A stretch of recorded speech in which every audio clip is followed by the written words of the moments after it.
Woman, life, freedom. Mahsa Amini is dead now at 22. In September of 2022, Amini was arrested by Iran's guidance patrol for wearing her hijab incorrectly and died in custody 3 days later.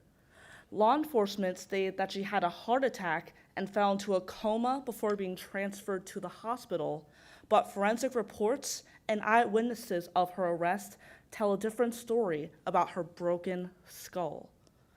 According to a former member of the Islamic Revolutionary Guard Corps, she was severely beaten and died as a result of police brutality, that she died as a result of showing her hair. Since her untimely death, a series of protests and civil unrest against the Iranian government began, setting off the most sustained uprising in the history of the Iranian Republic. Though Mahsa Amini was the woman who catalyzed the movement, the one who inspired the protest slogan, "Woman, Life, Freedom," it would be unfair of me to base the entire revolution on her. That is why I, as a woman and a student of politics, nominate all of the women in Iran for their profile and courage, for their revolt in the streets, in their schools, on social media, in the face of a dictator and his death squads. Each of these women deserve to be recognized for their moral strength in the face of danger.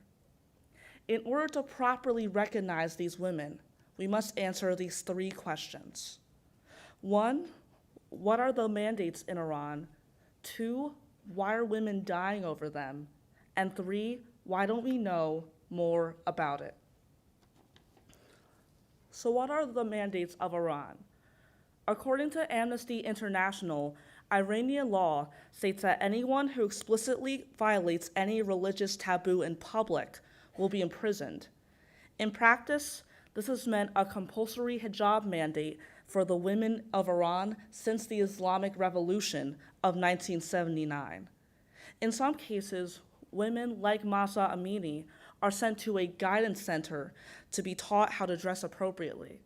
This law prompts the guidance patrol, Iran's so-called religious morality police, to verbally abuse, violently arrest, and re-educate the women they consider to be wearing the hijab incorrectly. The Iranian government has been using the Muslim religion as a tool to oppress young girls' minds and sexualize young girls' bodies for decades. Former Iranian leader Ayatollah Khomeini defended the mandate, saying that, quote, "These coquettish women who wear makeup and put their necks, hair, and bodies on display in the streets do not know how to be useful, neither to society, nor politically or vocationally. And the reason is because they distract and anger people by exposing themselves." This compulsory dress code has never been about religion, but about the limit of expression and choice. And this limit imposed upon Iranian women is killing them. But why? Nika Shakarimi is dead now at 16. She disappeared during a Mahsa Amini protest after telling her friend she was being chased by police. Videos show her burning her hijab only hours before her disappearance, and her family was not notified of her death until 10 days later. But through the rise of social media, young women have seen what life can be like outside of Iran, and they have refused to accept the circumstances that they were born into. Nika Shakarimi was known for her eccentricness and love of singing, but in Iran, it is illegal for a woman to sing in front of others.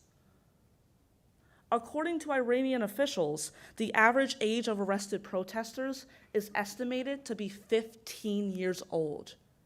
These girls, these kids, are risking their lives for a regime and raising awareness about it, even though the regime does everything in their power to try to silence them.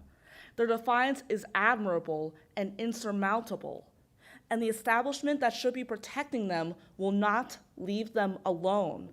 Serena Ismailzadeh is dead now at 16. and the local justice department has denied any responsibility for her death, claiming that she died by suicide after jumping from the rooftop of a building. But according to Ismailzada's friends who were with her at the Mahsa Amini protests, she was struck on the head repeatedly with a baton and bled to death near her school.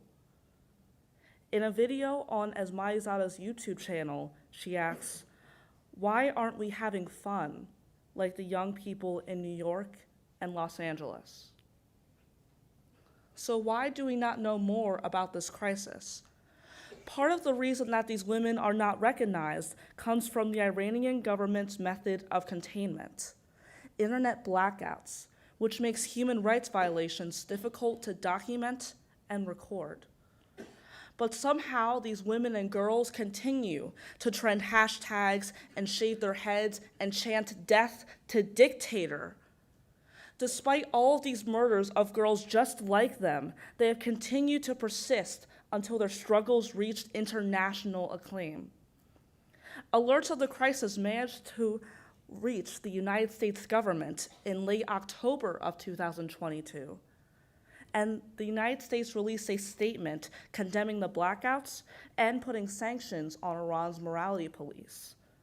But the Iranian women will continue to show their moral strength in the face of danger, and they will continue to fight until these statements and sanctions and thoughts and prayers against the Iranian government become legitimate action. In the 2022 Time magazine about the Iranian protests, many of the women interviewed had their picture taken without showing their face. And I understand why. The Iranian police would see them and kill them. But I see them too. And the Juniata community, now we see them. We see their beauty in their free-flowing ebony hair. We see their veracity when they chant and dance in the streets. We see their intellect, we see their hope, and we see their courage. To the women of Iran, we see you. Women, life, freedom.